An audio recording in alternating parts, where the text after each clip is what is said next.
In this video, I'm going to make an adjustable zero clearance insert plate for my table saw.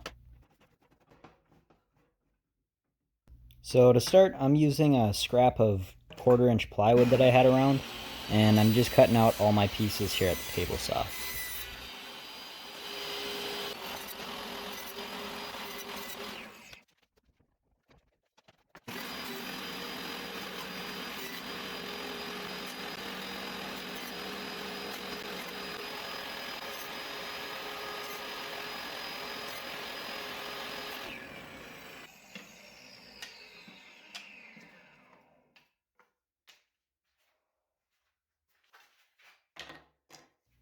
Here's all my pieces cut out, and it's somewhat useless to show you the dimensions of all these pieces unless you have the exact same saw I have, but here they are anyways to give you an idea.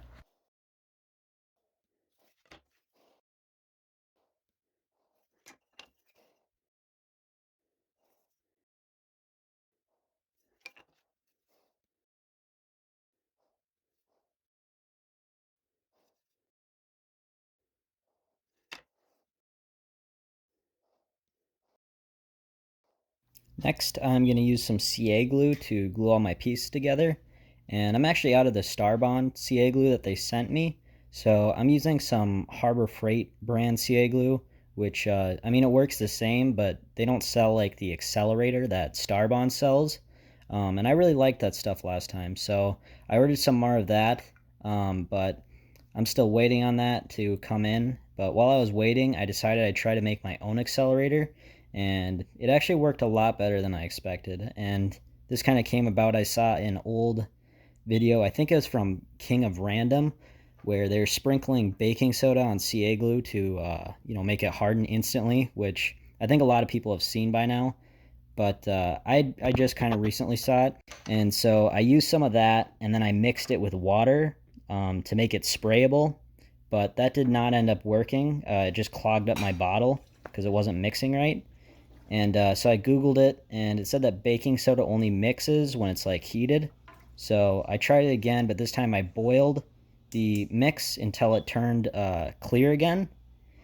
And then once it cooled down, it stayed mixed, and that worked very well, like surprisingly well. So that was pretty cool. Sorry for the long tangent. This doesn't really have anything to do with the video, but I just thought it was kind of cool, so I thought I'd share.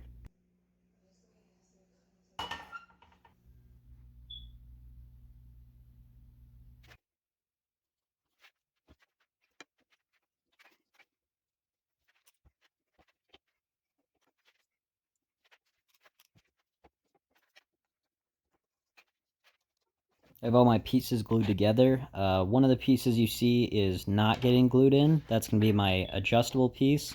But I basically have the plate put together now. So I'm going to trace the original insert onto this new one so I can shape it the rest of the way to fit.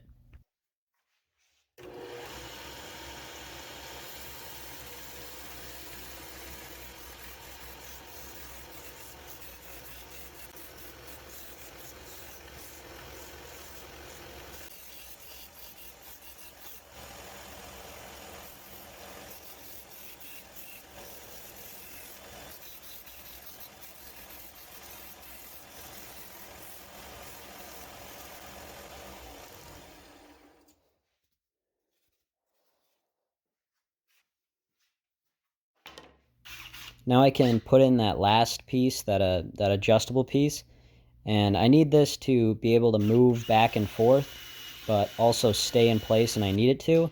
So I'm adding a couple of bolts that I can use to fix it in place when I need it to.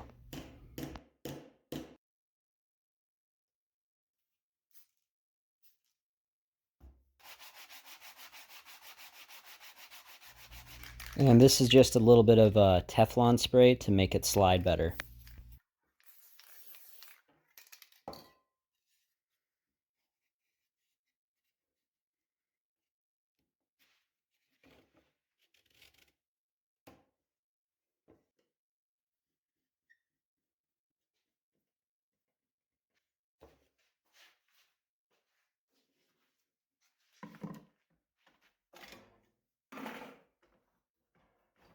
Now I can fit in this new insert plate, And I need to cut through the back of the insert plate so that there's space for the riving knife if I put that in. And I also need to raise the blade all the way to cut away any excess material so that I can use this at any height.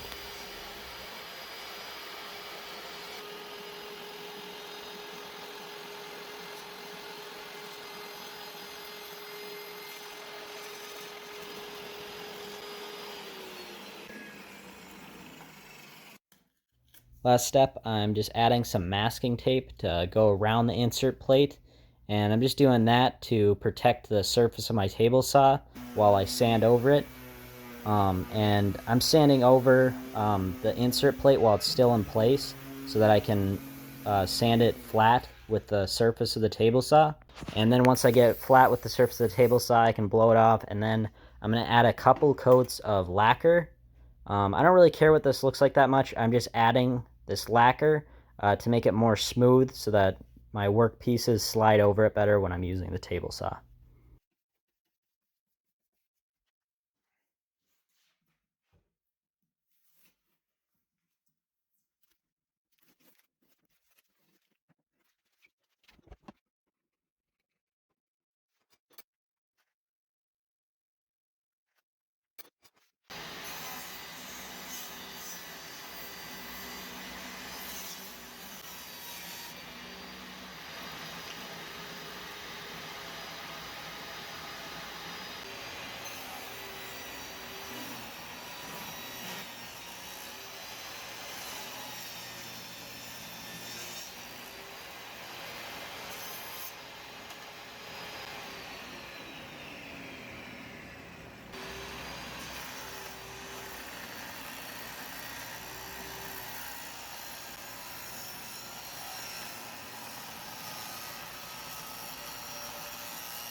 I'm going to show you a little bit of a close-up of what's going on with this because I'm not sure if I showed it very well in the video. But first, I added a couple of things off camera that aren't really necessary, but they're just a little bit helpful.